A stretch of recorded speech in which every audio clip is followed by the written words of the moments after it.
저스티스 리그는 저스티스 리그의 합성어로 우리가 잘 아는 정의 그리고 운동 리그 외에 공통의 관심사를 갖고 모인 사람들이나 그룹을 얘기한다. 그래서 저스티스 리그의 뜻은 정의를 지키자는 초인들의 모임인데, 쇼 코네리의 영화 젠틀맨 리그 역시 비범한 신사들의 모임이란 뜻이다. 아쿠아맨 솔로에 나왔던 아서 커리는 삼지창을 들고 있으나 저스티스 리그에선 오지창을 들고 있는데, 창의 주인은 바로 아서 커리의 모친인 아틀라나 여왕이다.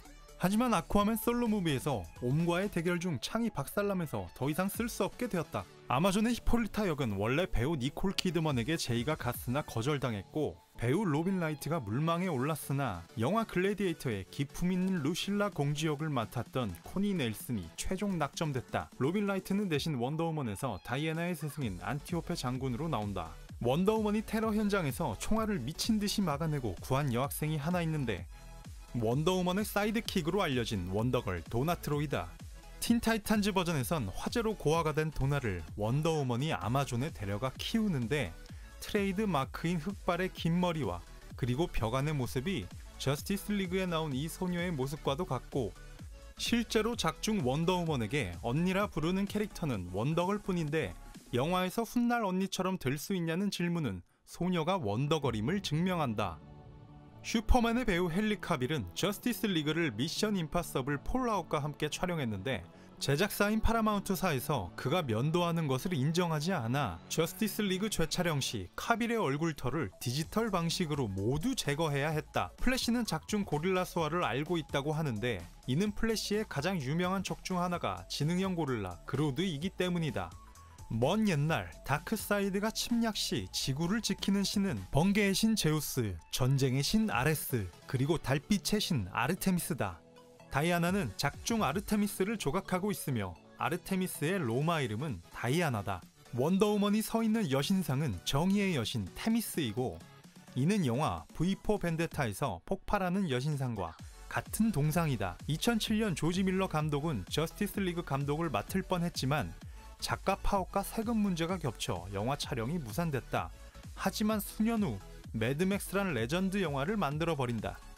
대본의 초기 초안에서 빅터 스톤은 스나이더 컷에서처럼 교통사고가 아니라 돈업저의 둠스데이 폭주로 심각한 부상을 입은 것이었다. 배트맨이 개고생해서 아쿠아맨을 찾으러 간 곳은 아이슬란드의 듀파빅이란 곳으로 실제로 2010년까지 단 5가구만 살았던 소도시다. 플래시 베리 앨런 아버지 역의 배우 빌리 크루덥은 사실 크리스찬 베일의 가장 강력한 배트맨 경쟁자 후보였으며, 영화 왓치맨에서 히어로 닥터 맨해튼을 연기했던 배우다.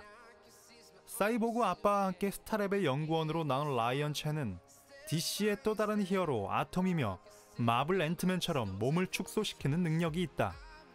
아톰은 원더우먼의 적 자이겐타와 잠시 연인 사이였던 적이 있다. 빌런 스테판 울프 역의 모션 배우 키어런 하인즈는 띵작 왕자의 게임에서 장벽 너머의 왕으로 나온 만스 레이더이다. 뉴 52 이전 저티 창립 멤버인 마샨 맨헌터는 그동안 등장했던 스와닉 장군이었으며, 그도 슈퍼맨처럼 마지막 남은 최후의 녹색 화성인이다. 또 다른 창립 멤버로는 그린 랜턴도 있는데, 이번 스나이더 컷에선 랜턴 일원인 얄란 그루가 등장했다. DC가 그간 여러 시리즈를 진행하면서 덧대고 수정한 캐릭터나 스토리 변형으로 약 52개의 평행 우주가 생겨났고, 이것이 뉴 52의 시작이다.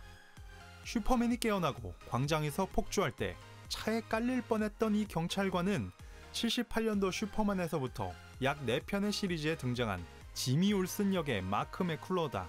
지미 올슨은 원래 데일리 플래닛에서 일하는 클락의 동료인데, 돈업조에서 로이스 레인과 아프리카 취재 중 CIA 요원 탈론이라는 것이 들통나 살해당하고 만다. 스나이더 컷의 화면 비율은 웨던 컷의 2.39대 1이 아닌 1.33대 1로 아이맥스 상영을 고려한 스나이더 감독의 신의 한 수다. 저스티스 리그 촬영 당시 갤가돗은 임신 중이었는데, 이를 제일 먼저 눈치챈 제이슨 모모아는 촬영이 거의 끝날 때까지 아무한테도 얘기하지 않았다고 한다. 사이보그의 아버지이자 스타랩 연구원인 사일러스 스톤은 영화 터미네이터2에서 스카이넷 프로세스를 만든 배우 조 모턴이다. 두 영화에서 모두 미래 기술을 이용해 빨간 눈을 가진 사이보그를 만들었다. 탈옥한 렉스 루토와 데스스트록 등장에 나온 이 초우화 보트는 감독 잭 스나이더가 개인 소유의 보트라고 밝혔다. 첫 등장인 빌런 데스스트록은 재생 능력이 있는 데드풀 같은 존재로 루터와 그의 만남은 이제는 모두 아는 인저스티스 리그를 암시한다.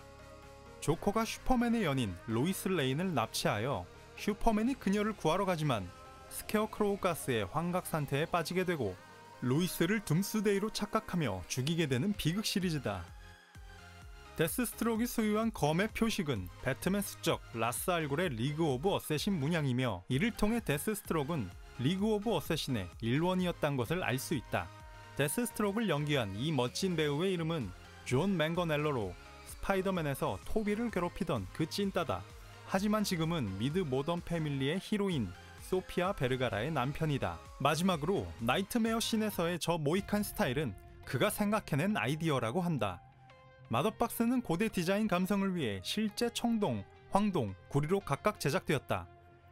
배트맨의 웨인 메이너는 영국 동부의 베드포드시어 카운티의 18세기 고택에서 촬영됐다.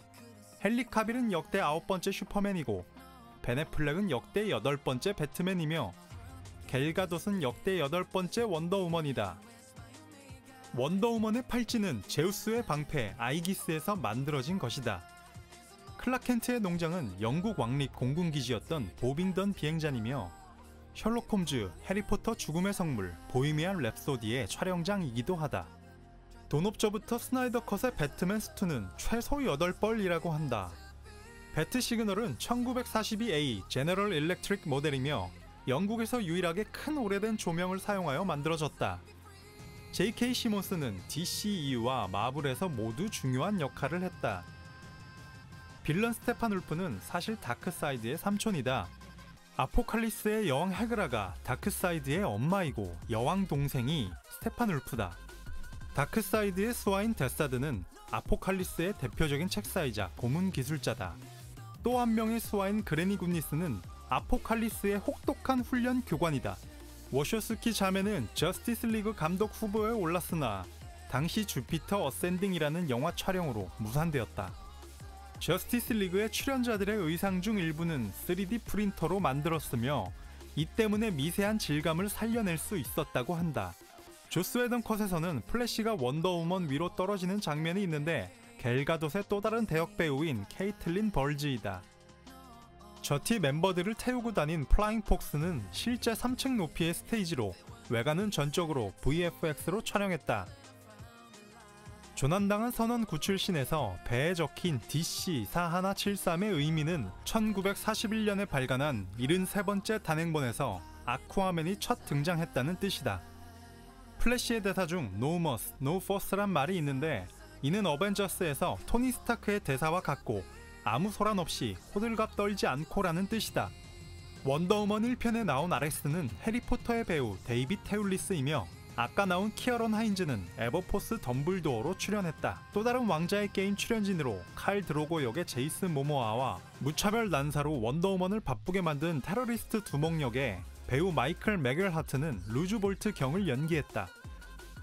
크리턴 한손 침입 시 베리 앨런이 신원 확인을 받는 장면에서 가명으로 사용한 웨슬리는 90년대 플래시 무비 및 드라마에서 활동한 배우 존 웨슬리 십의 이름이다.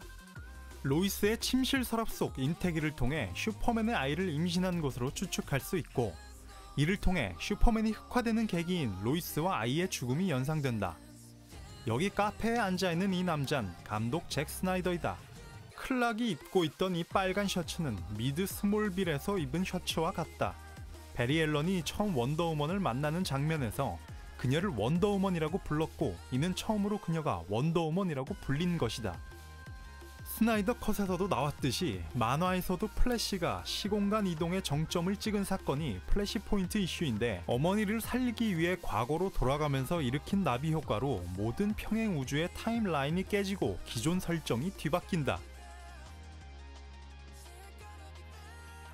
그렇다고 후속작이 나온다면 원작처럼 바꾸진 않을 것 같으나 세계가 위험에 빠지는 것을 배트맨에 경고하기 위해 왔었던 돈옵저 플래시의 모습을 미루어 보아 그의 시공간 능력은 아마 이런 순서로 쓰일 것 같다.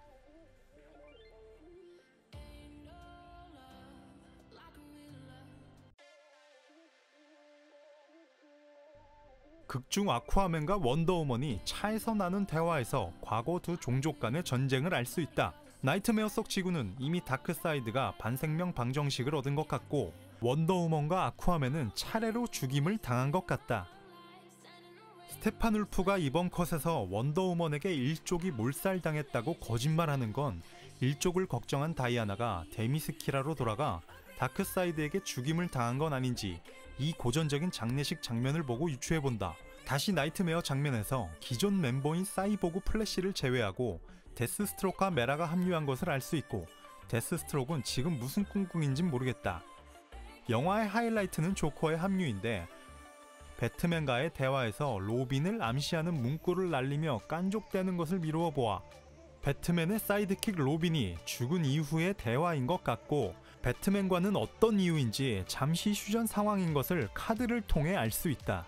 배트맨도 한마디 던지는데 조커 연인 할리퀸이 자신의 연인인 조커를 아주 고통스럽게 죽여달라는 내용이었다. 실제로 수어사이드 스쿼드 관점에선 조커의 광기와 집착 때문에 미친 척하고 할리퀸이 받아줬었던 관계였다고 한다. 여기 고든 서장과 함께 일하는 형사 크리스퍼스 앨런은 숨겨진 존재로 인간을 숙주로 삼아 악을 처단하는 우주적 존재인 스펙터이다.